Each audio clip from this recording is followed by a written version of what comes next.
Extradited from Bohemia by O. Henry. From near the village of Harmony, at the foot of the Green Mountains, came Miss Medora Martin to New York with her color box and easel. Miss Medora resembled the rose which the autumnal frosts had spared the longest of all her sister blossoms. In Harmony, when she started alone to the wicked city to study art, they said she was a mad, reckless, headstrong girl. In New York, when she first took her seat at a West Side boardinghouse table, the boarders asked, "Who is the nice-looking old maid?" Medora took heart, a cheap hall bedroom and 2 art lessons a week from Professor Angelini, a retired barber who had studied his profession in a Harlem dancing academy. There was no one to set her right, for here in the big city they do it unto all of us. How many of us are badly shaved daily and taught the two-step imperfectly by ex-pupils of Bastien Lepage and Jerome? The most pathetic sight in New York, except the manners of the rush-hour crowds, is the dreary march of the hopeless army of mediocrity. Here art is no benignant goddess, but a Circe who turns her wooers into mewing toms and tabbies who linger about the doorsteps of her abode, unmindful of the flying brickbats and bootjacks of the critics. Some of us creep back to our native ville, lages to the skim milk of "I told you so." But most of us prefer to remain in the cold courtyard of our mistress's temple, snatching the scraps that fall from her divine table d'hote.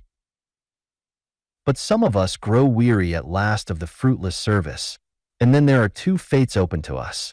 We can get a job driving a grocer's wagon, or we can get swallowed up in the vortex of Bohemia.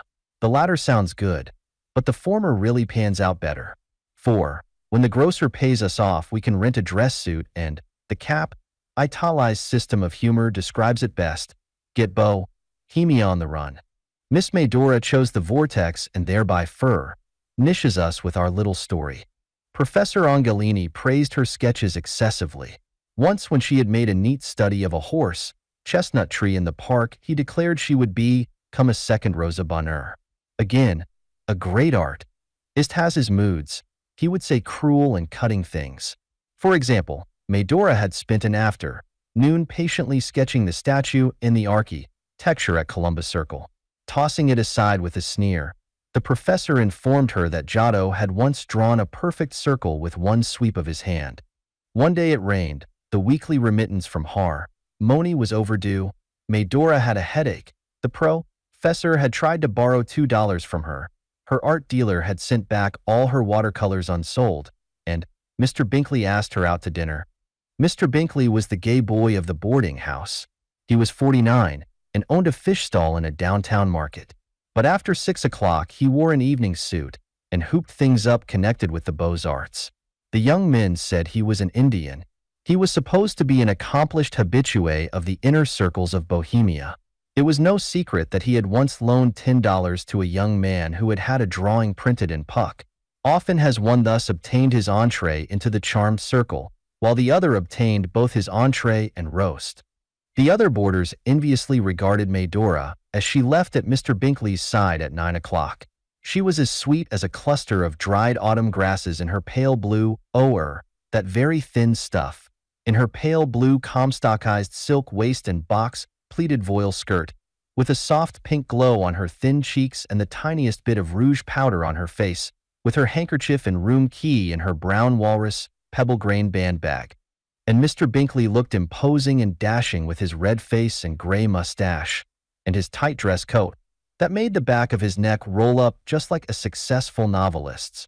They drove in a cab to the Café Terrence, just off the most glittering part of Broadway, which, as everyone knows, is one of the most popular and widely patronized, jealously exclusive bohemian resorts in the city. Down between the rows of little tables tripped Medora of the Green Mountains after her escort. Thrice in a lifetime may woman walk upon clouds, once when she trippeth to the altar, once when she first enters Bohemian halls, the last when she marches back across her first garden with the dead hen of her neighbor in her band. There was a table set, with 3 or 4 about it. A waiter buzzed around it like a bee, and silver and glass shone upon it. And, preliminary to the meal, as the prehistoric granite strata heralded the tozoa, the bread of Gaul, compounded after the formula of the recipe for the eternal bills, was there set forth to the hand and tooth of a long-suffering city, while the gods lay beside their nectar and homemade biscuits and smiled, and the dentists leaped for joy in their gold-leafy dens. The eye of Binkley fixed a young man at his table with the Bohemian gleam, which is a compound of the look of the basilisk, the shine of a bubble of Würzburger, the inspiration of genius, and the plead of a panhandler. The young man sprang to his feet. "Hello, Bink, old boy," he shouted. "Don't tell me you were going to pass our table. Join us, unless you've an other crowd on hand." "Don't mind, old chap," said Binkley of the fish stall. "You know how I like to butt up against the fine arts. Mr. Van Dyke, Mr. Matter, Miss Martin, one of the elect also in art, The introduction went around. There were also Miss Elise and Miss Turnette. Perhaps they were models, for they chattered of the St. Regis Decora, Tynes and Henry James, and they did it not badly. Medora sat in transport. Music, wild, intoxy, eating music made by troubadours direct from a rear basement room in Elysium, set her thoughts to dancing. Here was a world never before penetrated by her warmest imagination or any of the lines controlled by Harriman. With the green mountains' external calm upon her she sat, her soul flaming in her with the fire of Andalusia. The tables were filled with Bohemia. The room was full of the fragrance of flowers, both mill and collie. Questions and corks popped, laughter and silver rang. Champagne flashed in the pail, wit flashed in the pan. Van Dyke ruffled his long, black locks, disarranged his careless tie, and leaned over to Matter. "Say, Matty," he whispered, feelingly, "sometimes I'm tempted to pay this Philistin his $10 and get rid of him." Matter ruffled his long, sandy locks and ranged his careless tie. "Don't think of it, Vandy," he replied. "We are short, and art is long." Medora ate strange viands and drank elderberry wine that they poured in her glass. It was just the color of that in the Vermont home. The waiter poured something in another glass that seemed to be boiling, but when she tasted it, it was not hot. She had never felt so light-hearted before. She thought lovingly of the Green Mountain Farm and its fauna.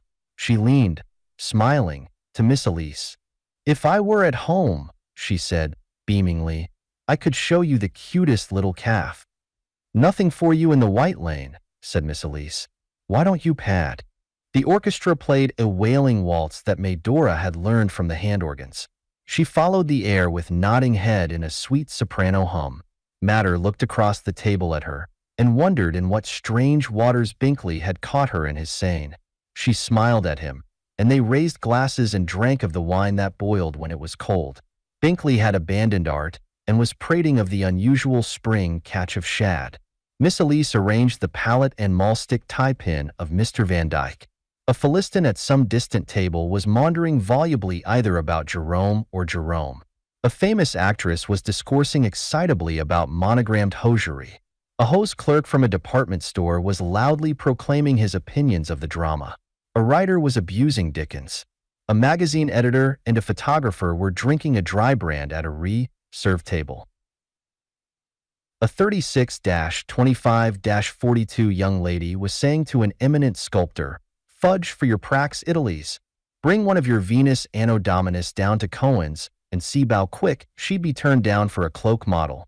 Back to the quarries with your Greeks and Dagos." Thus went Bohemia. At 11 Mr. Binkley took Medora to the boardinghouse and left her, with a society bow, at the foot of the hall stairs. She went up to her room and lit the gas. And then, as suddenly as the dreadful genie arose in vapor from the copper vase of the fisherman, arose in that room the formidable shape of the New England conscience. The terrible thing that Medora had done was revealed to her in its full enormity. She had sat in the presence of the ungodly and looked upon the wine both when it was red and effervescent. At midnight she wrote this letter. "Mr. Burla Hoskins, Harmony, Vermont. Dear Sir, henceforth, consider me as dead to you forever. I have loved you too well to blight your career by bringing into it my guilty and sin-stained life. I have succumbed to the insidious wiles of this wicked world and have been drawn into the vortex of Bohemia. There is scarcely any depth of glittering iniquity that I have not sounded. It is hopeless to combat my decision. There is no rising from the depths to which I have sunk. Endeavor to forget me. I am lost forever in the fair but brutal maze of awful Bohemia. Farewell. Once your Medora. On the next day Medora formed her resolutions. Beelzebub, flung from heaven, was no more cast down. Between her and the apple blossoms of harmony there was a fixed gulf. Flaming cherubim warded her from the gates of her lost paradise.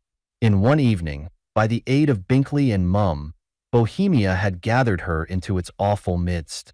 There remained to her but one thing, a life of brilliant but irremediable error.